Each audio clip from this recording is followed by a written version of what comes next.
बिस्मिल्लाहिर्रहमानिर्रहीम। अस्सलामु अलैकुम। यूट्यूब के ऊपर मुबीनास कुकिंग चैनल देखने के लिए मेरे तमाम दोस्तों का बेहद शुक्रिया। आज मैं आपके लिए क्रीमी पिज़्ज़ा पास्ता की रेसिपी लेकर आई हूँ। ये बहुत ही यूनिक और ज़बरदस्त बन के तैयार होने वाली है, इसलिए मेरी वीडियो को शुरू से एंड तक देखिएगा और अगर पसंद आ जाए तो इसको लाइक्स भी कर दीजिएगा। इसको बनाने के लिए हमें जो चीज़ें चाहिए हम उसको नोट कर लेते हैं। एक पैकेट बॉयल पास्ता ले लिया है मैंने इसको नमक और ऑयल डाल के बॉईल कर लिया था।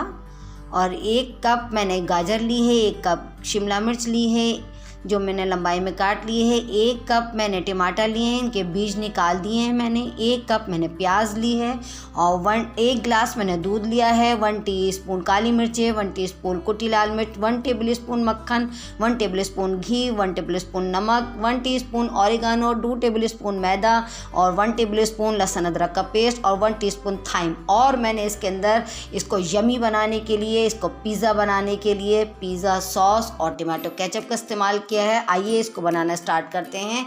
सबसे पहले मैं 1 टेबलस्पून मैं इसमें घी शामिल कर दूंगी और उसके अंदर मैंने स्लाइस प्याज, स्लाइस कैरेट, स्लाइस कैप्सिकम और स्लाइस टमाटर डाल के मैं 1 मिनट के लिए तमाम वेजिटेबल को फ्राई कर लूँगी। हम इसको सिर्फ 1 मिनट के लिए फ्राई करेंगे, हम इसको ज़्यादा नहीं पकाएंगे।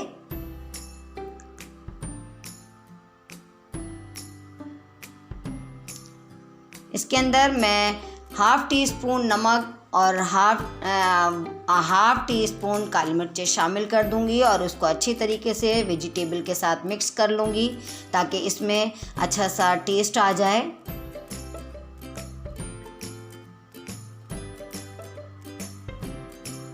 आइए हम दूसरे स्टेप की तरफ चलते हैं। इसमें मैंने एक कढ़ाई ले लिया और इसके अंदर 1 टीस्पून जो बचा हुआ घी था वो इसमें मैंने शामिल कर दिया है और 1 टेबलस्पून मैंने इसमें मक्खन शामिल कर दिया है। अब ये दोनों को मैं अच्छी तरीके से मिक्स करूँगी।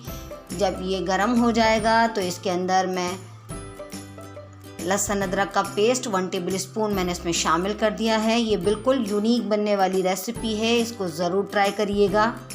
जब लहसुन अदरक का पेस्ट अच्छे से मक्खन और घी में फ्राई हो जाएगा तो हम इसके अंदर फिर काली मिर्चों का पेस्ट, नमक, कुटी लाल मिर्चें और थाइम और ऑरिगानो, ये तमाम चीज़ें हाथ में शामिल कर दूंगी लहसुन अदरक के पेस्ट के साथ और फिर इसको मैं भून लूँगी।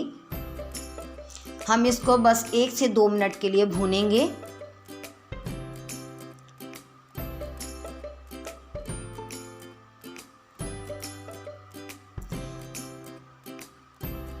इसके अंदर मैंने 2 टेबलस्पून मैदा शामिल कर दिया है और अब मैदे को भी मैं अच्छे से भून लूँगी तमाम मसाले और लहसुन अदरक का पेस्ट के साथ।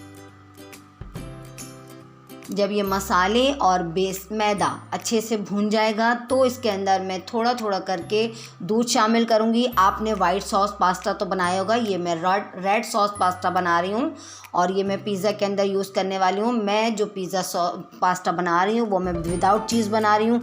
ये मैं उन बहन भाइयों के लिए बना रही हूँ जो चीज़ यूज़ नहीं करते हैं या जिनके पास चीज़ अवेलेबल नहीं होती, तो वो विदाउट चीज़ भी पिज़्ज़ा पास्ता बना सकते हैं। ये भी बहुत यमी बन के तैयार होगा। देखिए मैंने जब दूध डाला तो दूध के साथ मैं अच्छी तरीके से इसको चलाती गई ताकि इसके अंदर कोई भी लम्स या गुठलियाँ ना पड़ें और ये बिल्कुल स्मूथ, देखिए बिल्कुल स्मूथ इसका स्ट्रक्चर आया है, बिल्कुल स्मूथ ये सॉस बन के तैयार होने चाहिए।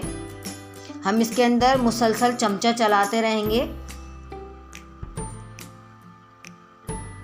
इसके अंदर पूरा 1 गिलास दूध यूज़ करा है मैंने। अब मैं इसके अंदर बॉयल पास्ता शामिल कर दूंगी। पास्ते को मैंने नमक और ऑयल के साथ बॉयल कर लिया था। इसको हमने फुल डन नहीं करना वरना ये एकदम स्टिकी सा हो जाएगा, एकदम चिपचिपा होने लग जाएगा अगर इसको हम ज़्यादा कुक कर लेंगे। और जो मैंने वेजिटेबल नमक और काली मिर्चों के साथ घी के साथ फ्राई करी थी वो भी मैं इसमें शामिल कर दूंगी।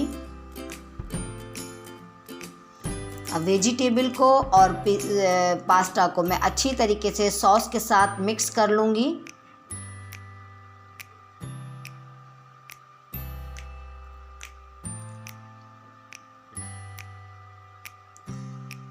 पास्ता अगर हम फुल डन कर लेंगे तो फिर ये जब इस जगह इस स्टेप पे हम इसको पकाएंगे तो ये ज़्यादा ओवर कुक हो जाएगा बिल्कुल।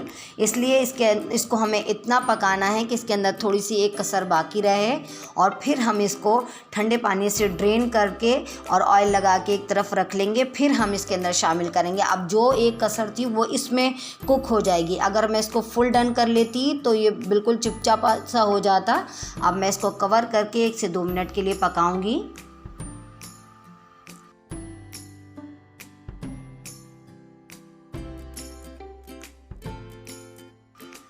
देखिए 1 से 2 मिनट हो गए हैं। अब आखिर के अंदर मैं इसके अंदर पिज़्ज़ा सॉस और टमाटो केचप शामिल करूंगी। इसको पिज़्ज़ा पास्ता बनाने के लिए ये ज़बरदस्त यमी सा इसके अंदर टेस्ट डेवलप हो जाएगा। इन दोनों चीज़ों को हम सबसे एंड में शामिल करेंगे। इसको पिज़्ज़ा पास्ता बनाने के लिए मैंने ये विदाउट चीज़ बनाया है। ये भी बहुत यमी बन के तैयार होती है। इसको ज़रूर ट्राई करिएगा। पिज़्ज़ा पास्ता ज़बरदस्त सा यमी सा बन के तैयार है। इसको मेरे स्टाइल से ज़रूर बनाइएगा, और अगर मेरी रेसिपी पसंद आए तो मेरे चैनल को ज़रूर सब्सक्राइब करिएगा। बेल आइकन को दबाना हरगिज़ मत भूलिएगा, ताकि हर आने वाली रेसिपी का नोटिफिकेशन सबसे पहले आपको पहुँचे। और ये बिल्कुल फ्री है। मुझे इंस्टाग्राम पे फॉलो करिए। देखिए मैंने इसको और ज़्यादा यमी बनाने के लिए आखिर के अंदर मैंने क्रीम को थोड़ा सा बीट करके वो इसके अंदर ऊपर से मैंने शामिल कर दी है। ये और भी यमी बन के तैयार हो गया है। मेरी वीडियो को अगर पसंद आए तो लाइक करिएगा। Thanks for watching. अल्लाह हाफिज़।